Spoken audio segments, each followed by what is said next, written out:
इच्छा है, सबका शुभ करने की इच्छा है, इससे बड़ा कोई काम हो नहीं सकता कि स्वयं के शुभ से लेकर के और सर्व शुभ तक आप काम कर पाएँ, सबके शुभ के लिए काम कर पाएँ।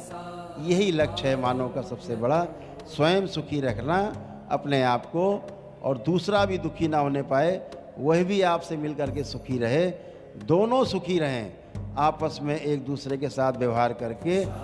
यही मानव लक्ष्य है। दुख जीवन में आए ही नहीं, निरंतर सुख बना रहे, यही मानव लक्ष्य है।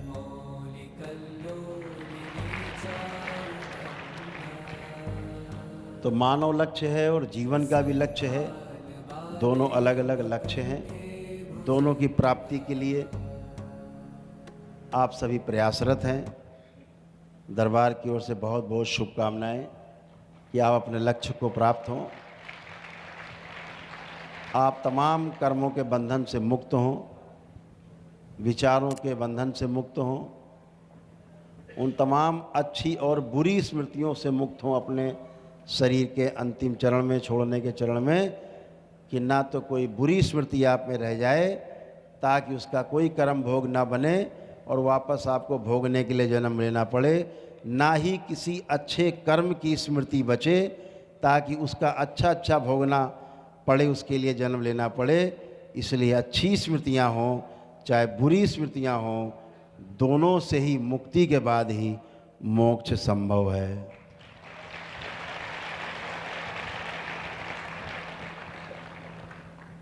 तो सात्विक हो चाहे तामसिक हो चाहे राजसी हो, कोई भी अगर स्मृति आप में शेष रह गई, आपको पुनः से इस मर्त्य लोक में जन्म लेना ही पड़ेगा। तो कल एक सूत्र हमने बताया था एक महापुरुष का, उन्होंने क्या कहा, ना काहू से दोस्ती ना काहू से बैर। तो अच्छी और बुरी स्मृति जब दोनों ही नष्ट हो जाएंगी तो ही मोक्ष है, ध्यान रखना। ये यात्रा है कि हम बुरी स्मृतियों से छुटकारा पाएं और अच्छी स्मृतियों में जिएं। ये मोक्ष का रास्ता है। लेकिन अच्छी बुरी किसी भी प्रकार की स्मृति अंतिम समय में